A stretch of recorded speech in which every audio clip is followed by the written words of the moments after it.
Son las 10 de la noche y es la hora de opinar. Hoy con Blanca Heredia, Sabino Bastidas y Luis de la Calle vamos a debatir acerca de las responsabilidades políticas en el accidente del metro de la Ciudad de México.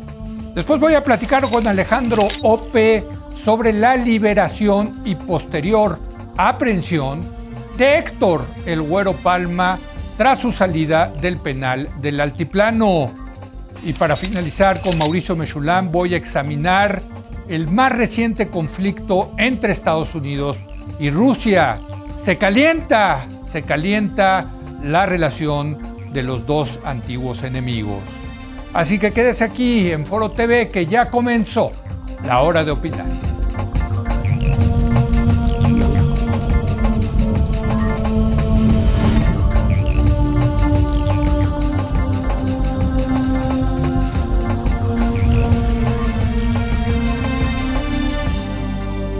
Muy buenas noches. En la tragedia del derrumbe de la línea 12 del metro, será la Fiscalía de la Ciudad de México la que determine a quién procesar por responsabilidades administrativas e incluso penales. Este lamentable hecho ocurre en la recta final hacia las elecciones que se llevarán a cabo exactamente en un mes. Y el tema de la responsabilidad política ha causado ya un debate muy interesante. ¿Qué tanto se puede señalar a los altos mandos gubernamentales cuando ocurre un accidente que mata personas? Para debatir este tema, saludo a nuestros colaboradores. Blanca Heredia. Blanca, ¿cómo estás? Muy buenas noches. Buenas noches, Leo. Sabino, buenas noches, colega. Sabino Bastidas, muy buenas noches. Leo, muy buenas noches. Blanca, Luis, gusto en saludarlos. Y Luis de la Calle. Luis, ¿cómo estás? Muy buenas noches. ¿Cómo estás, Leo? Blanca, Sabino, buenas noches a todos. Pues creo que te toca comenzar a ti, Luis. Pues la responsabilidad política puede entrar por muchos lados. Ayer decíamos, finalmente, pues la más importante quizás responsabilidad política puede traducirse en las urnas el próximo 6 de junio. ¿Cómo ves? Bueno, obviamente los votantes tienen la oportunidad de expresarse en las urnas, pero efectivamente creo que en México tenemos un problema muy serio en términos de desarrollo de infraestructura por varias causas, pero la principal está relacionada con el hecho de que los altos mandos, el jefe de gobierno y el presidente de la República, son los que toman las decisiones de en dónde se debe invertir y cómo se debe invertir. Esto quiere decir que en México no tenemos una planeación de largo plazo sobre la infraestructura fundamental para el país, particularmente, por ejemplo, el metro debería tener un plan de expansión de 50 años. Sí, un plan maestro. Donde esté un plan maestro, donde estén trazadas las rutas y se sepa qué se requiere hacer y cómo se debe mantener, etcétera. Y no que sea el jefe de gobierno o el presidente de la República el que decida por dónde va a pasar el metro, si por arriba o por abajo. Sí.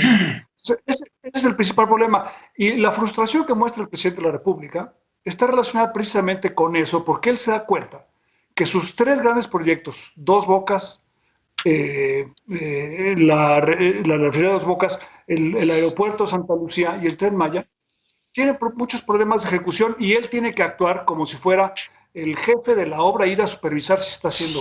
Entonces, el principal problema es la centralización en los altos mandos de las decisiones que deberían ser técnicas, porque en México no tenemos un centro que organice, planee, haga los proyectos ejecutivos, la ingeniería básica para el trazo de la infraestructura que sostiene el desarrollo.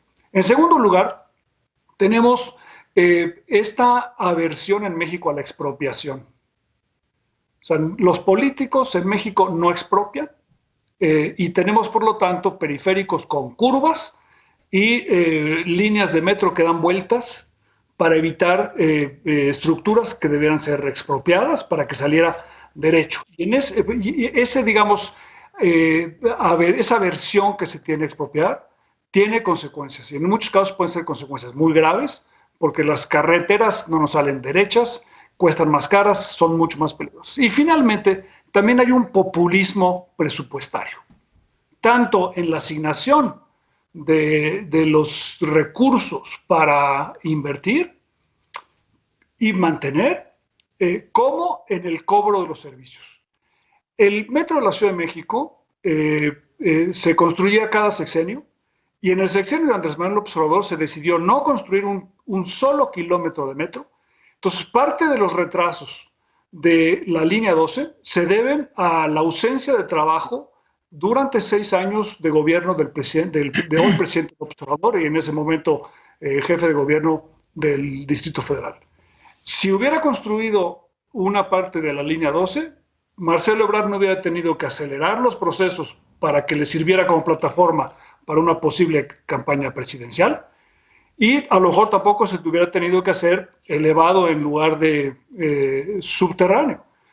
Y esto está relacionado con el hecho de que no solamente en la asignación del presupuesto, sino en la renuencia de cobrar lo que debía cobrarse. ¿Sí? El metro debe ser, por supuesto, subsidiado, pero cuando se inauguró el metro se cobraban $1.25, luego en 1969, luego se bajó a $1.25.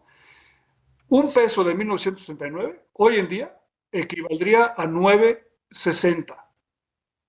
Y el metro en México cuesta 5 pesos. Si lo comparamos contra el poder de compra de los mexicanos, hoy el día el metro es demasiado barato. Y al serlo barato, desincentivas la construcción de metro y, por supuesto, desincentivas el mantenimiento. Entonces, también hay, digamos, un aspecto. Y todas estas decisiones de presupuesto, de expropiación, de cobro del precio correcto, son decisiones que se toman al más alto nivel, y por lo tanto al más alto nivel es donde hay que asignar también las responsabilidades. Pero yo, escuchándote, Luis, lo que escucho es pues la típica conducta de los políticos que están pensando más bien en cómo ganar elecciones, cómo mantener la estabilidad social, a realizar obras que se financien solas, que se mantengan, que queden bien, etcétera. Blanca. Sí, Leo, primero quiero decir que el desplome de un puente del metro de la Ciudad de México la noche del lunes fue una tragedia terrible, dolorosísima y evitable, que exige más que un pésame, como dijera en la presentación de su proyecto de dictamen el actual presidente de la Corte, Arturo Saldívar, en relación al caso de la guardería ABC.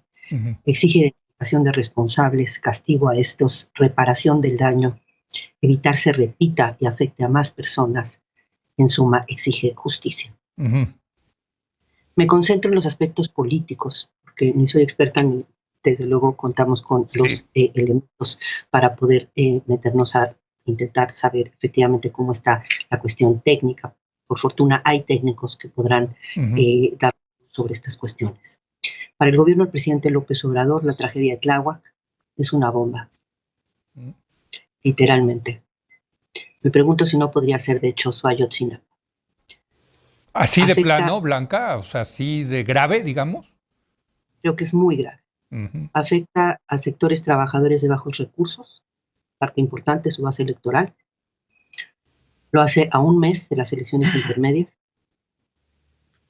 Involucra a 2 altísimos funcionarios clave de su gobierno, que son además sus 2 delfines más importantes, Marcelo Ebrard y Claudia Sheinbaum, y lo coloca frente a una situación que no es nueva en México, que es que haya una tragedia de este tipo, una situación lamentable producto de la omisión o comisión de algún acto por parte de autoridades, y que en México pues nunca se acaba de saber qué es lo que pasó, nunca sabemos quién es el responsable, pero este gobierno había dicho que era distinto, y en particular había dicho que, digamos, una de sus banderas centrales fue la lucha contra la corrupción, y más allá, insisto, de conocer los dictámenes técnicos, pues pudiera haber involucrado en este lamentabilísimo suceso algunos elementos de corrupción. Las tragedias de este tipo suelen siempre politizarse aquí y en cualquier parte del mundo. Totalmente. Cuando involucran, desde luego, autoridades públicas importantes. En este caso, el asunto está hiperpolitizado por las razones que ya mencioné y por la naturaleza de, muy señaladamente, los altos responsables presuntamente que posiblemente pudieron haber estado involucrados en esta situación. Tan es así que ya hoy la discusión que pudiera parecer técnica entre si fue un asunto de mantenimiento o un asunto de fallas estructurales, pues en realidad tiene nombre y apellido, ¿sí? Si te vas porque es mantenimiento, pues ahí estás señalando a Claudia Sheinbaum. Si estás diciendo que son más bien fallas estructurales, estás diciendo que fue Marcelo Ebrard. Para el gobierno actual, la tragedia plantea algo parecido a lo que en administración y políticas públicas se conoce como un wicked problem, un problema perverso, no por el tema, sino por la naturaleza, digamos, del problema, que tiene 4 características.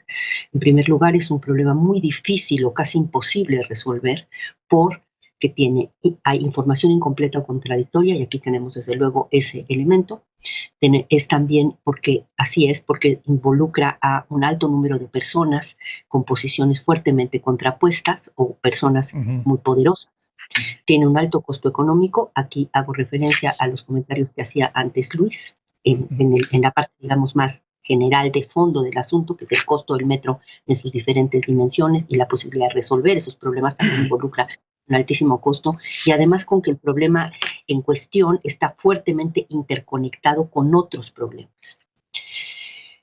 Todo esto va a ser, desde mi punto de vista, que no haya solución que no implique para el gobierno, estoy pensando, ¿sí? Para el gobierno políticamente, para el gobierno del presidente López Obrador, cualquiera sea la solución que termine tomándose en relación a este tema, el costo va a ser muy importante, ¿sí? Si deciden irse, digamos, contra Mancera, bueno, quedará la sombra de la duda para los dos Delfín cara al 24, y en algún momento quizá haya que sacrificar de todas maneras alguno de ellos para salvar, ¿sí? El costo puede ser, además, si no se actúa en contra de algunos de los dos más, digamos, presuntos responsables que son parte de esta administración, pues eso puede tener también, aumentar el costo electoral en un segmento que para Andrés Manuel es especialmente clave en este contexto, que ya sabemos además que el voto más estratégico, el voto menos duro, ese ya se ha venido cayendo si lo leemos a través de las encuestas, pero este afecta, digamos, a su base dura, al núcleo duro de sus votantes. Entonces sí tenemos un problema en ese sentido muy espinoso, porque yo no alcanzo a ver, a lo mejor ustedes me ayudan a imaginar una solución distinta, cómo pudiera resolverse esto. Finalmente, en relación a lo que tú mencionabas, la Fiscalía General de Justicia de la Ciudad de México, pues la tarea más importante que seguramente tendrá en esta administración, una tarea complejísima. La fiscal, una mujer honesta, me parece, de lo que yo he podido ver, íntegra, pero por otro lado que sabemos es cercana a la jefa de gobierno, y que sin embargo pues se juega, ¿no?, el carácter de si va a mostrar su autonomía o no en condiciones tan complejas como las presentes. Un tema terrible para la administración del presidente López Obrador, por lo que involucra lo que nos están diciendo Luis y Blanca, Sabino, y bueno, pues lo que está tratando de hacer el presidente, que siempre lo hace y lo hace muy bien, hay que decirlo, es cambiar el tema, echarle la culpa a los medios, en fin, cambiar el tema, ¿no? Que no se hable de esto. ¿Cómo has visto en ese sentido la reacción del presidente López Obrador? Mira, Leo, primero que nada, aunque sea repetitivo, yo me sumo a lamentar la pérdida de vidas humanas en un accidente desde mi punto de vista evitable, doloroso, y toda nuestra solidaridad con las víctimas. La parte humana es lo más importante de lo que hemos visto. Totalmente. Entrando a la parte política, que sin duda tiene mucha miga, creo que en primer lugar hay que justificar o reivindicar un poco el derecho que tenemos a políticamente hablar de este tema administrativamente en una democracia. No es tiempo de canallas, ni son mezquindades, ni son sopilotes. Creo que hay que reivindicar el derecho de la opinión pública y la opinión publicada de la sociedad a ventilar este asunto. Me parece de la mayor responsabilidad democrática el que esto se discuta abiertamente y que se politice en el mejor sentido de la palabra. No estoy de acuerdo con quienes ese día fueron a buscar votos. Me parece lamentable ver a la oposición hacer el ridículo, ir a buscar inconformes. Eso no, pero me parece que politizarlo en el buen sentido es dignificar el diálogo y el debate público y la crítica como el ejercicio digno de la razón. Y quería hacer este apunte previo. Ahora, dicho lo anterior, me parece que el presidente López Obrador se enfrenta, coincido con Blanca en la palabra, esto es una bomba política, porque en primer lugar carece de una de las cualidades que ha tenido su discurso para ser eficaz, que es culpar a otros o vincular a otros. Aquí es completito su asunto. Fueron gobiernos, fueron personas que están en su gobierno, están directamente vinculados, es un proyecto de largo plazo. Aquí no hubo en medio ningún panista, ningún priista. Aquí claramente están vinculados sus actores políticos. Coincido en la visión, si es un tema de obra, pues hay mayor responsabilidad de Marcelo Ebrard. Si es un tema de mantenimiento, hay una mayor responsabilidad de la señora Sheinbaum. Está el tema del sismo, que sin lugar a dudas está ahí. Pero lo que es impresionante es, en primer lugar, la incapacidad sistémica que tenemos como país para procesar con credibilidad un evento de esta naturaleza.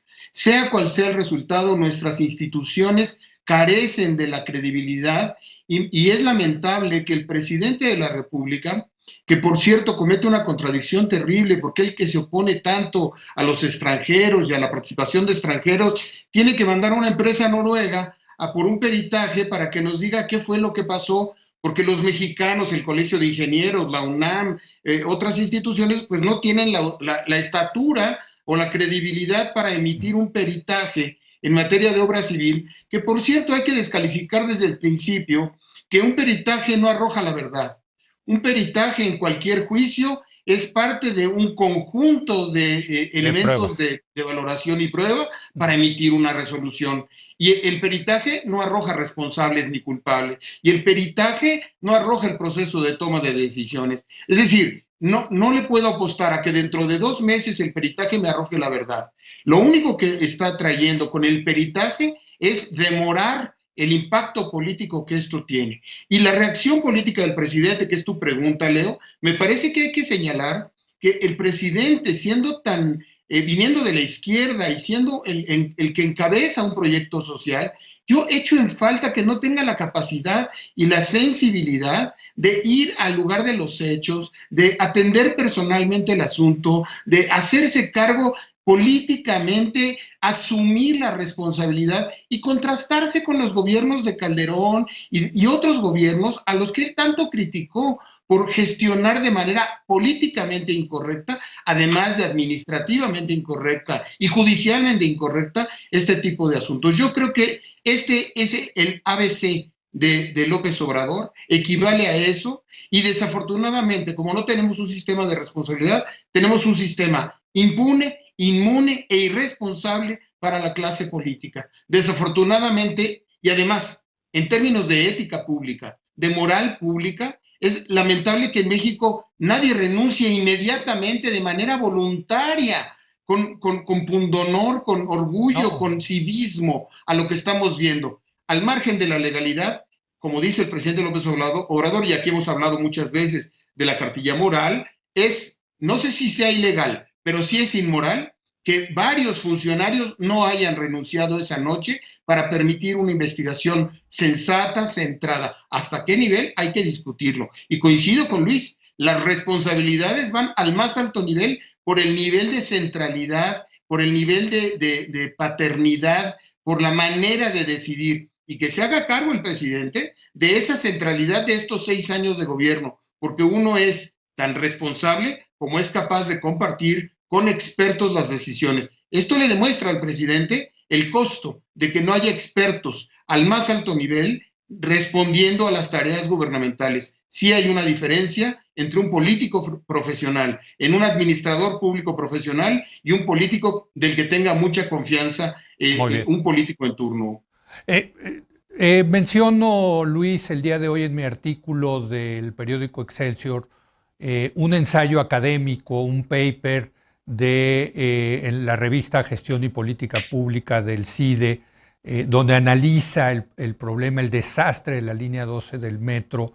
Y una de las cosas que dice es algo que tú mencionabas también en tu primera participación, que la destrucción de instituciones, de reglas, de organizaciones que le deja Andrés Manuel López Obrador a Marcelo Ebrard como jefe de gobierno del Distrito Federal, acaba por politizar muchas de las decisiones en la construcción de la línea 12 del metro. Es decir, la destrucción de este tipo de instituciones técnicas sí tiene consecuencias. Sí tiene, ahí está el paper de David Arellano y otros dos autores. Hay que leerlo para darse cuenta, y es un paper de hace un par de años, hay que decirlo, ¿no? Luis. 100%, Leo. O sea, si tú ves los planes nacionales de infraestructura de los últimos sexenios, son básicamente cascarones vacíos. O sea, en México no tenemos los proyectos ejecutivos de las inversiones en infraestructura más importantes para el país. No existen. Tampoco existe la ingeniería básica. Y creo que aquí hay espacio para hacer estas iniciativas, no solamente desde el punto de vista del gobierno, que por supuesto debe tenerlos, sino desde el punto de vista de la sociedad. O sea, la sociedad también debería tener instituciones, centros de investigación, que estuvieran elaborando proyectos de los grandes proyectos de infraestructura que requiere el país para el futuro. La principal restricción en México para construir infraestructura hoy en día no es financiera, porque se pueden financiar si tienes una forma de cobrar por el servicio, sino es la ausencia de proyectos. Y entonces estamos esperando que sea el presidente de la República el que decida dónde se debe poner un aeropuerto. O sea, esta idea que tenemos de que en México el presidente puede decidir dónde se pone un aeropuerto, es una locura. O sea, es una decisión técnica que requiere la participación de expertos y obviamente con la participación de la sociedad y la aprobación de los congresos, pero no la concentración en una persona. En el caso de la línea 12, tenemos que si fue la construcción o el mantenimiento, porque todos estamos seguros que una persona decidió el tipo de tren que iba a circular por la línea 12.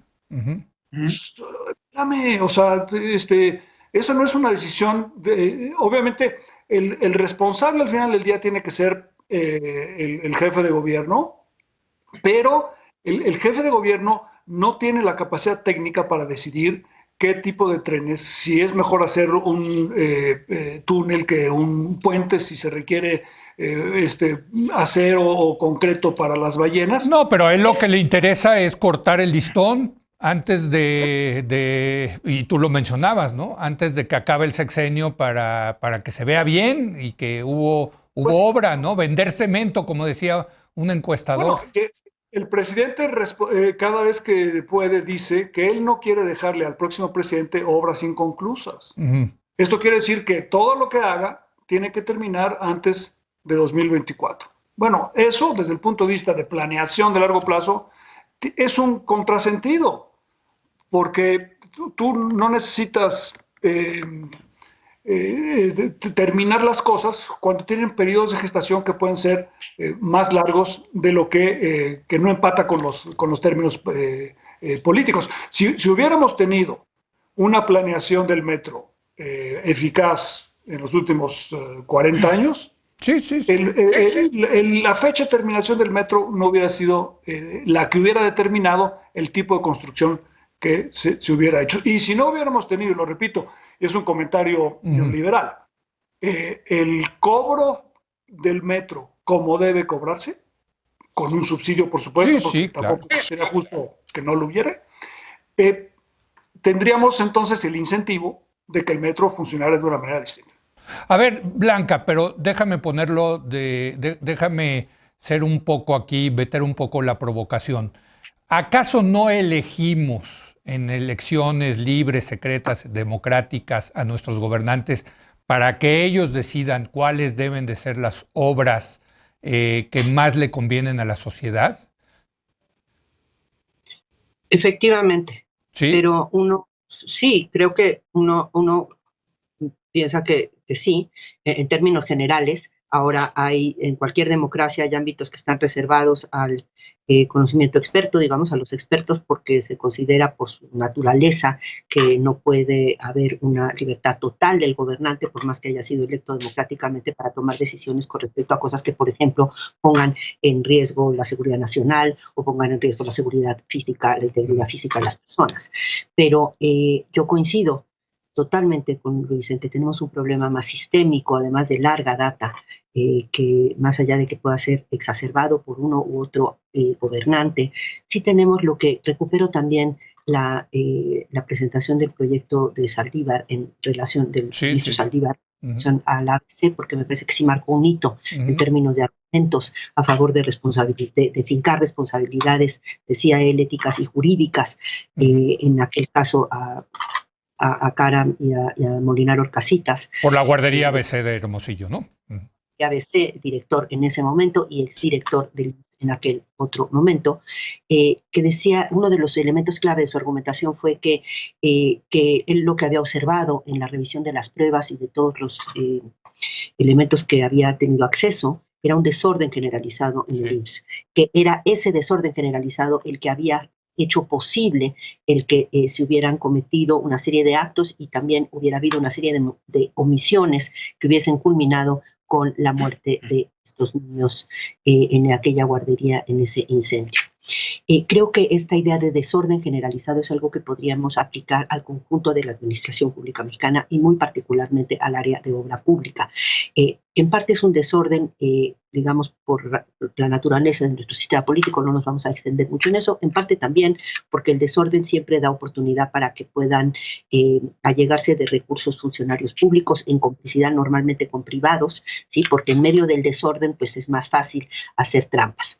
Entonces creo que hay ciertos problemas que son más de carácter sistémico, estructural, en términos de política y administración pública, déjame ponerlo así, y que en la medida en la que no seamos capaces de resolverlos como colectividad, pues tendremos que estar a la buena voluntad de que tengamos gobernantes que ellos, por su autocontrol, decidan hacer bien las cosas, pero nada más por como su conciencia, porque así se los dicta su superego, como diría Freud.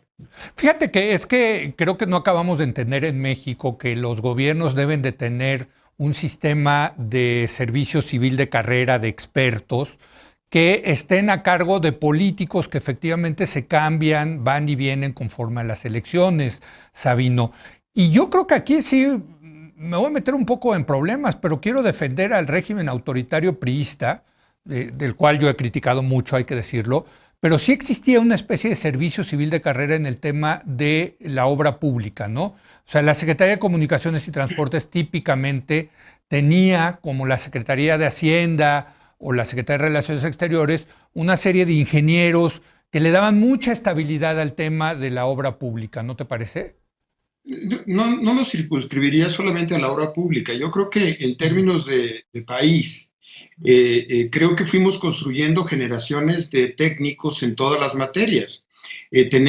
Tuvimos expertos en materia de comercio exterior, y aquí está Luis de la Calle, que da constancia de ello. Tuvimos expertos en materia de finanzas públicas, en temas de deuda, toda una clase burocrática preparada en distintas áreas. Veías cambiar a los secretarios y a veces a los subsecretarios, pero los directores generales y las personas que estaban en la administración lograban cierta estabilidad, cierta carrera, y eso tiene un valor. Desafortunadamente no lo hemos logrado institucionalizar. Hemos hecho los intentos de tener una ley de administración pública moderna. Nuestra ley sigue siendo una ley muy vieja en términos de organización de la burocracia. No hemos logrado crear los servicios profesionales de carrera materia por materia, excepción hecha del Ejército, la Marina, la Secretaría de Relaciones Exteriores, un poco en el INE, en algunos órganos autónomos, ahora en COFES hemos hecho un gran trabajo, y por supuesto Banco de México. Desgraciadamente no tenemos esto, pero además tenemos mal alineados los incentivos presupuestales y programáticos para que políticamente, ahora con mayor razón, los políticos traten de sacar su obra antes de que termine su periodo para ganar la siguiente elección. Y la obra constituye además una fuente de financiamiento para las campañas. Sabemos que el tiempo de elecciones es tiempo de asfalto y que cada alcalde quiere asfaltar su comunidad, porque hay en 3 o 4 centímetros de asfalto, pues llega a salir el dinero de las campañas políticas, y creo que todo este sistema ha sido muy perverso. Desde que tengo uso de memoria, y en las épocas priistas, y en la transición, y al PAN, existe esta frase en la jerga de los ingenieros, cuando hablan de en donde al más puro estilo, como en la época de Echeverría incluso, le pintaban el pastito a Echeverría, le pintaban la mitad de los postes, ponían mamparas, y hay que decirlo, al presidente López Obrador, lo que pasa es que no lo hemos denunciado lo suficiente. Le entregaron hospitales en donde había tabla roca, ¿sí? Y atrás era todo falso, y atrás era todo mentira, y atrás de cada tabla roca y detrás de esa pintura hay corrupción, y desgraciadamente es parte de un sistema de responsabilidades en donde están coludidos, donde la propia clase política sabe que entra y sale, y sabe que cuando le toque pues quiere ser irresponsable e inmune, y se han acomodado. Y desgraciadamente, uno de los principales temas de la agenda institucional de este gobierno era precisamente poner las bases institucionales para atender la corrupción. Y sabemos, todos los que estamos en esta mesa y los que nos están viendo, sabemos que no hay mecanismos institucionales para saber con justicia. Yo no quiero una vendetta política. Yo quiero con justicia saber quién fue el responsable de la caída de ese puente, y no quiero chivos expiatorios en donde lo que voy a lamentar es que el responsable va a ser el minero que sacó el fierro con el que hicieron el puente, o el soldador que puso la trave. O sea, pobres funcionarios públicos menores o pobres trabajadores menores que van a terminar siendo los responsables, y no hay un responsable político. Y lo que más lamento, insisto, es la parte moral y ética, en donde nadie es capaz de decir: permítanme retirarme como directora del metro. Lo que acaba de suceder me hace inviable como funcionario. Permítanme retirarme como secretario de movilidad. Permítanme retirarme como jefa de gobierno de la Ciudad de México. Puedo aparecer pasado mañana de secretaria de Gobernación si se les ofrece, pero el tener tantita dignidad política y contrastarse contra quienes en el pasado, cometiendo los mismos errores, se agarran a un puesto. Sí. Me parece fundamental tener un poco de dignidad política y insisto, tratar de responder a lo que el pueblo de México les mandató: ser diferentes. No solamente en el diagnóstico pesimista de así es. ¿Cómo le hacemos para que no sea así? ¿Cómo le hacemos para ser diferente? ¿Cómo hacemos valer esos 30 millones de votos en términos de combate a la corrupción, dignidad, gestión distinta, ética de la política? Y es muy lamentable ver a esta izquierda en el poder. Por cierto, de la directora del metro, pues ya tuvo un incendio en una parte importante de la operación, ya este accidente que llevan 25 muertos, y hoy se les inundó, caray, otra de las estaciones. Bueno, al parecer algo mal está pasando, bueno, no al parecer, algo mal está pasando en el metro. Oigan, se nos acabó el tiempo, les agradezco, Luis, Blanca, Sabino, su participación el día de hoy. Muy buenas noches. Buenas noches a todos. Gracias, saludos, muy buenas noches, Blanca. Vamos a hacer una breve pausa. Viene Alejandro Ope, vamos a analizar con él la liberación de Héctor El Güero Palma. Y regresamos en un momento.